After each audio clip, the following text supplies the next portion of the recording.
Okay, hi everyone. Welcome to CGTN's live streaming. I'm Liu Jiaxin here in Moscow.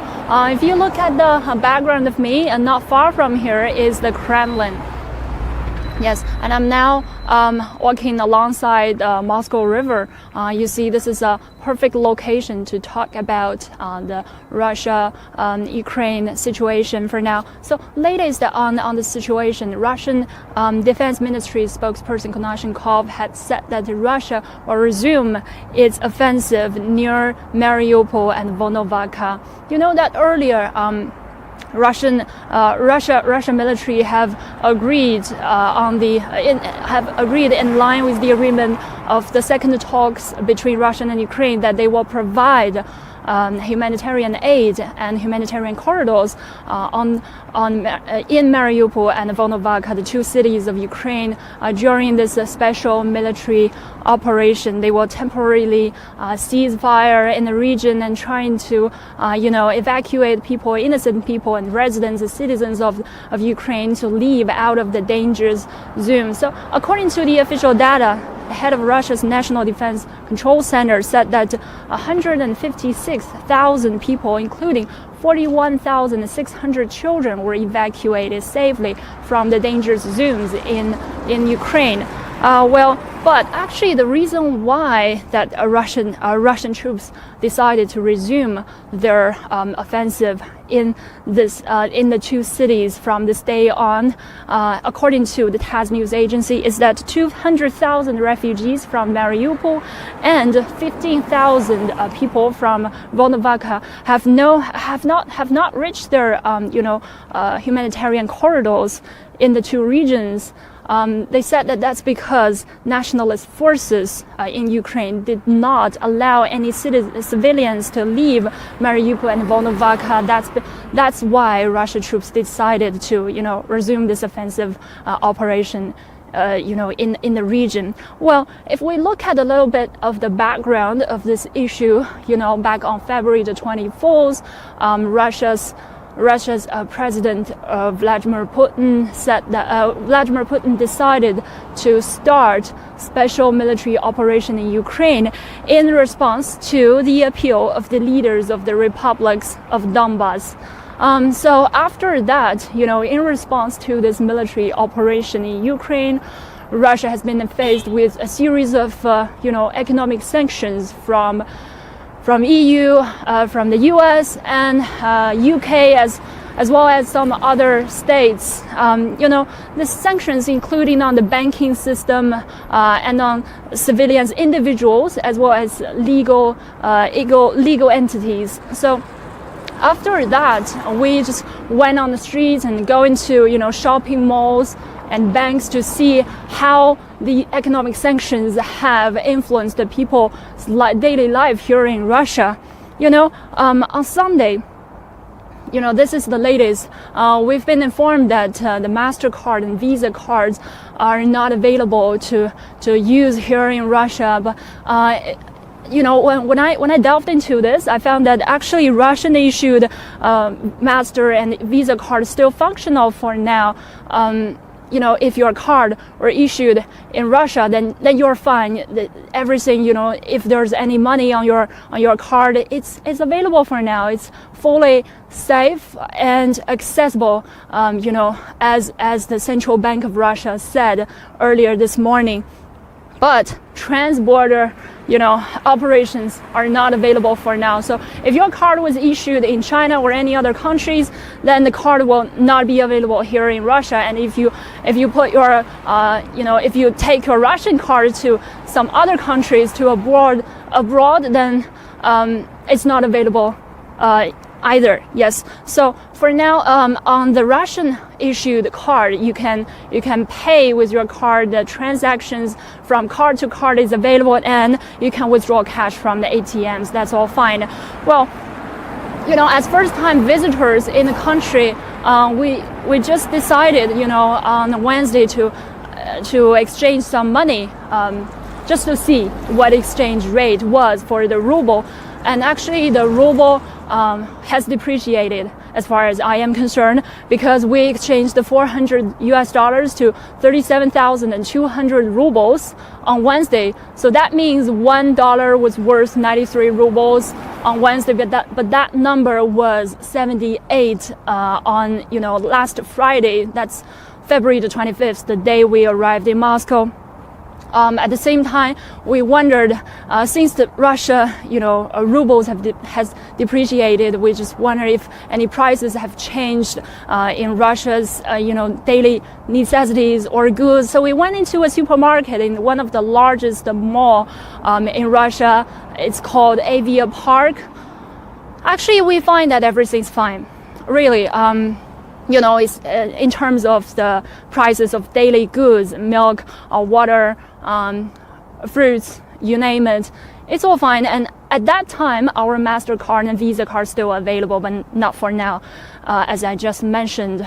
So, yes, after that, we just talk to people on the streets, and some people said it's really, they don't agree on this military operation, but some said they think it's reasonable behind, because it's deeply based on the historical relations between Russia and Ukraine. And when they talk about economic sanctions, some said it's beginning inconvenient to use Apple Pay here in the country, because Apple on Wednesday has joined a number of companies that announced that they will stop its cooperation with Russia. And Apple Pay, as well as Apple's online services with all its products, has been suspended. But on Thursday, interestingly, the Apple's premium reseller here in Russia, Restore, reopened again, but it raised its prices because of the currency, because of ruble's depreciation.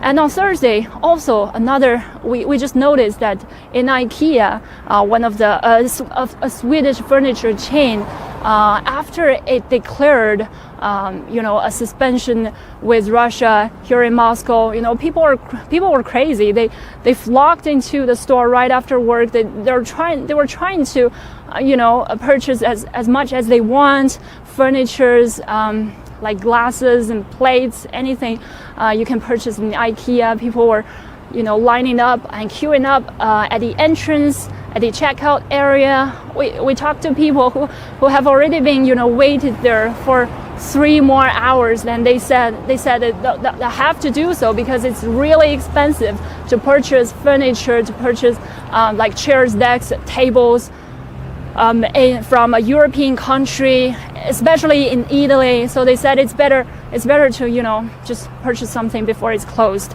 And on Thursday, we know that 7 Russian banks have been barred from the SWIFT messaging financial system. It will make transborder or cross-border payments and transactions more difficult. So people are not sure what they're going to do with their money at hand, especially like dollars and euros. People are not sure if it's the best time to sell, or those people with stocks and foreign currencies in their foreign accounts, like in American accounts or European accounts. They're not sure if their money could be withdrawn back at the moment. So we talked to like a business radio columnist. His name is Baglarian, and he said that it's really he would like to wait for a pause.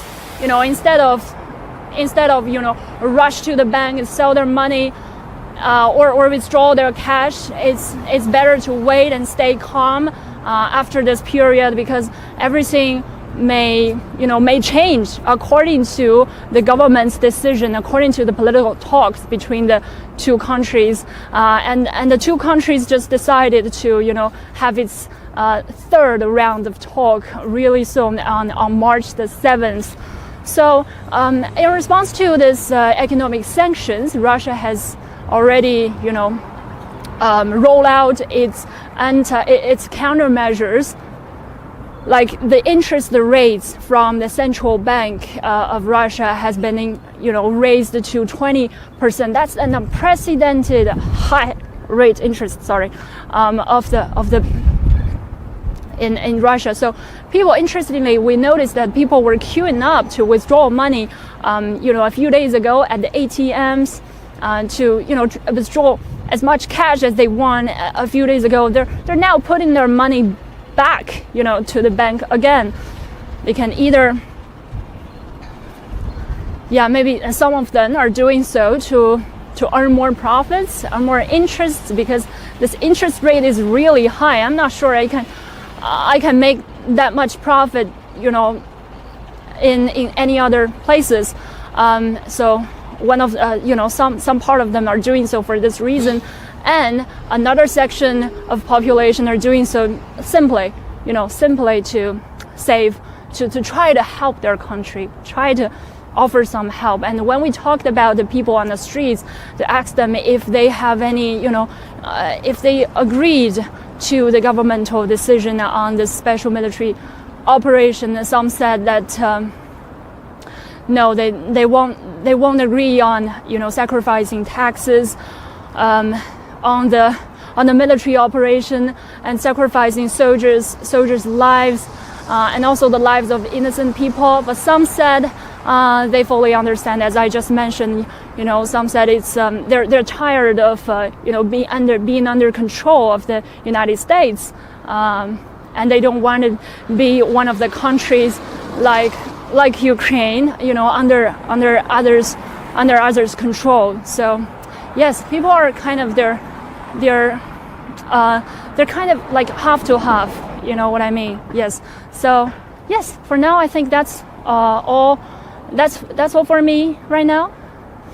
Yeah, I'll definitely keep you posted in the upcoming days on both economic sanctions and the explanations behind political decisions. We're trying to talk to experts here and talents here on the situation between Russia and Ukraine. I'll definitely keep you posted. Back to you.